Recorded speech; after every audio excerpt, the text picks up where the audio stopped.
का आज्ञाकारी पुत्र और भाई निकला उनका पति। दिन रात उनकी सेवा में जुटी रहती, मुंह में बोल तो जैसे थे ही नहीं। उनके मायके वालों ने शादी के बाद उनके कोई मतलब नहीं रखा, बस कहीं कभी कभी माँ से मिलना होता रहता था उनका। अपने दुख दर्द बांट लेती थी उनसे, वो भी बराबर में बैठे सब बातें सुनता रहता था। बात बहुत समझ तो नहीं आती उसे, पर मौसी के आंसू उसे अच्छे नहीं लगते थे। अपने हाथों से उन्हें पोंछ देता था और मौसी उसे गले लगा लेती थी। उसे बहुत प्यार करती थी मौसी। माँ बताती हैं, एक बार जब फिर मौसी ने जुल्मों से तंग आकर जान देने की सोची, तभी उनके पता चला वो गर्भवती हैं। उस दिन से वो खुश रहने लगी।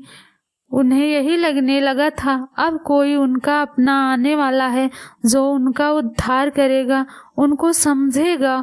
और फिर रौनक उनके घर आया। 1 साल बाद ही रोशनी से उनकी दुनिया में चहचहाहट भर गई। सास की चिलपौं, पति का कर्कश व्यवहार, ननद की मनमानी, उन्हें कुछ भी बुरा नहीं लगता था। वो तो अपनी खुशी से मग्न अब दूसरी दुनिया में ही रहने लगी थी।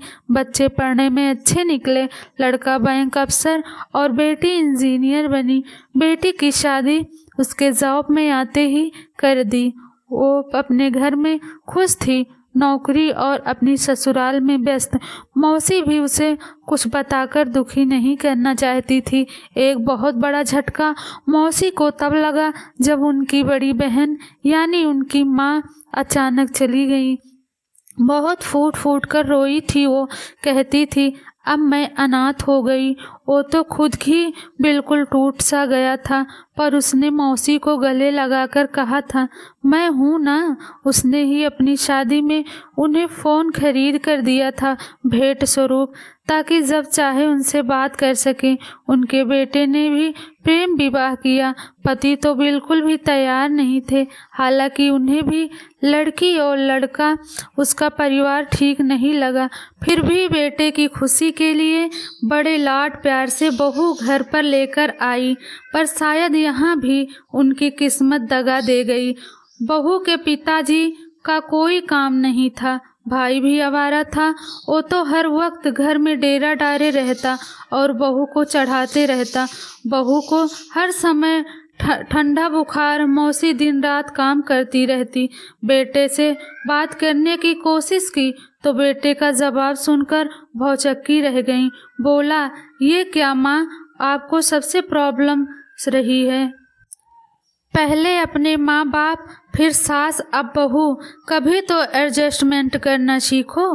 पापा को भी आपसे इसलिए शिकायत रहती है, कुछ समझती ही नहीं हो आप। मौसी घुटकर रह गई। उन्होंने मन ही मन फैसला कर लिया था कि अब वो किसी से कुछ नहीं कहेंगी। जब बहू के पैर भारी हुए तो सबसे भारी वक्त था। उनका काम भी सारा करती, ऊपर से बहू के इल्ज़ाम। उन्हें मैं खाते हुए अच्छी नहीं लगती, तभी वही बनाती हैं जो मैं नहीं खाती। अब बहू को रौनक की बुआ जी का भी पूरा आरक्षण प्राप्त था। मौसी तो खाना बनाने से पहले बहू से पूछ कर आती थी क्या खाना है, पर अगर वो बेटे से ये कहती तो बेटा सही क्यों मानता। उसे भी अब यही लगने लगा था माँ में भी प्रॉब्लम है, तभी कोई पसंद नहीं करता उन्हें। बहू की माँ लोकल होने की वजह से रोज ही बेटी से मिलने आती और ज्ञान बघार जाती। क्या क्या खाना है, मौसी रसोई में उसे पूरा करने को जुटी रहती। कभी जूस, कभी फल, कभी मेवा, कभी दूध। इसी बीच बेटे का भी ट्रांसफ़र हो गया। पति ने बैठक तक खुद को सीमित कर लिया। मौसी चुपचाप सबकी बातें सुनते हुए कामों में लगी रहती। पर जिस दिन दूध जैसा पोता घर आया, मौसी फिर निहाल हो गई।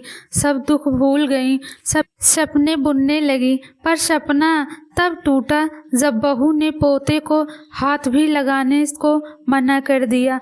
अब बहू की माँ भी घर पर ही रहने लगी थी, बेटी की देखभाल के नाम पर काम सारा मौसी ही करती थी। मौसी का शरीर भी टूट गया था, इतना काम नहीं हो पा रहा था। उन्हें बुखार आ गया, तब भी वो काम करती रहती, पर कल अचानक बेहोश होकर गिर गई। फिर तो घर में कोहराम ही मच गया।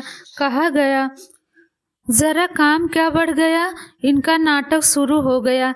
क्या क्या नहीं कहा गया उन्हें। रौनक की बुआ भी कहने लगी, शुरू से आदत है इसकी तो नाटक करने की। बहुत रोई मौसी, और कल रात मौसी उसे फ़ोन करके यही सुना रही थी, पर उसने ठीक से पूरी बात सुनी नहीं। सोचा कल जाकर खुद मिल लेंगे, पर शायद उन्होंने मन तभी बना लिया था। रही उनकी लाश लेकर घर आए तो सुना बुआ, बहू और उसकी माँ कह रही थी, कुछ किया तो है नहीं आज तक, रेल से कटकर बदनामी और दे गई, कुल का नाम बदनाम कर गई, घर के लिए बस अभिशाप ही रही।